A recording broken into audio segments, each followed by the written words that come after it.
Au début, le développement des réseaux était chaotique. Chaque fournisseur avait sa propre solution propriétaire. Le souci avec ça, c'était que la solution d'un fournisseur n'était pas compatible avec celle d'un autre fournisseur. C'est là que l'idée du modèle OSI est née. Composé en plusieurs couches, un fournisseur de matériel peut concevoir la couche réseau et d'autres fournisseurs peuvent développer à partir de celle-ci la couche applicative. L'utilisation d'un modèle ouvert permet de construire des réseaux compatibles les uns avec les autres. L'Organisation internationale de normalisation, qui se nomme ISO, a fait des recherches sur différents modèles de réseaux et a publié en 1984 le modèle OSI. De nos jours, la plupart des fournisseurs construisent des réseaux basés sur le modèle OSI et comme cela, leurs matériels sont compatibles entre eux. Mais le modèle OSI n'est pas simplement un modèle pour rendre les réseaux compatibles. C'est aussi l'un des meilleurs moyens d'enseigner aux gens le fonctionnement du réseau.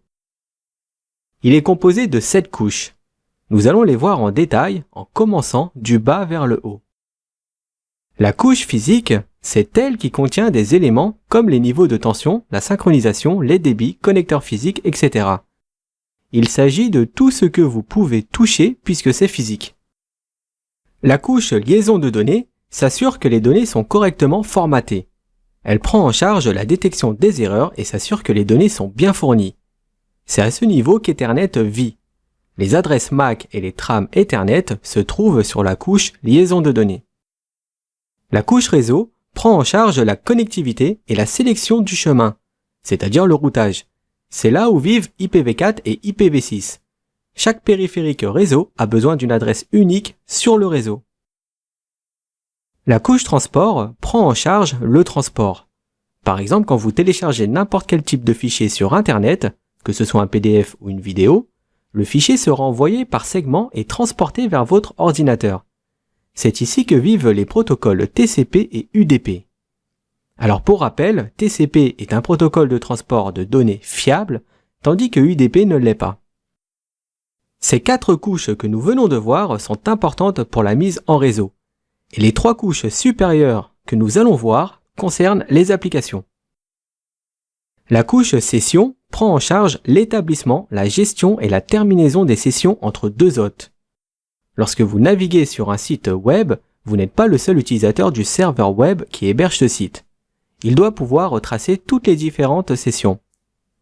La couche présentation veille à ce que les informations soient lisibles pour la couche application en formatant et en structurant les données. Et la couche application concerne les applications que vous utilisez, par exemple l'email, le navigateur web, FTP et beaucoup d'autres.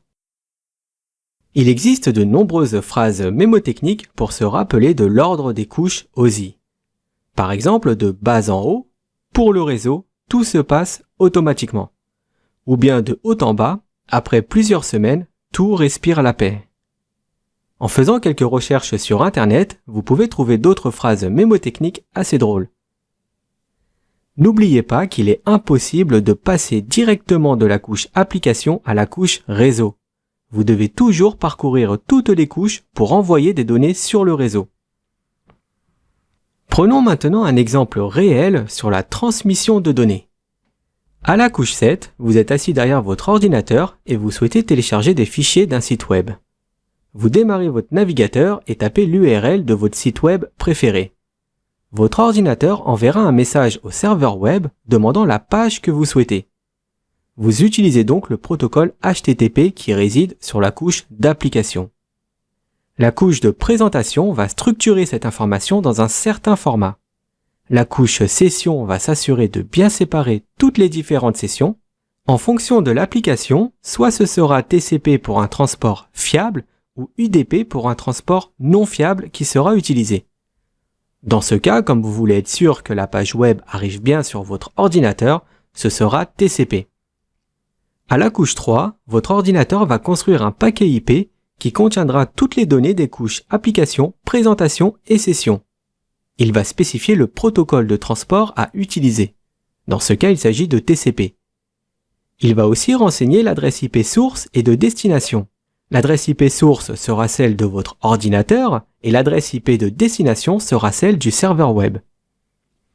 À la couche 2, le paquet IP sera placé dans une trame Ethernet dans laquelle il y aura la MAC source de votre ordinateur et l'adresse MAC de destination du serveur web. Et enfin, à la couche 1, tout est converti en bits et envoyé sur le câble en utilisant des signaux électriques. Il faut bien connaître l'utilité de l'ensemble des couches du modèle OSI. Pour ça, on va prendre un autre exemple, celui d'un service postal. D'abord, vous écrivez une lettre. Vous mettez la lettre dans une enveloppe. Vous écrivez votre nom et le nom du destinataire sur l'enveloppe. Vous mettez ensuite l'enveloppe dans la boîte aux lettres. Le contenu de la boîte aux lettres sera envoyé au bureau de poste. Ensuite, votre enveloppe sera livrée au destinataire. Et pour finir, l'enveloppe sera ouverte par le destinataire qui lira votre lettre. Si vous mettez votre lettre directement dans la boîte aux lettres sans avoir écrit le destinataire, elle ne sera jamais livrée. En réseau, ça fonctionne de la même manière. Passer de la couche application à la couche physique est ce que nous appelons l'encapsulation.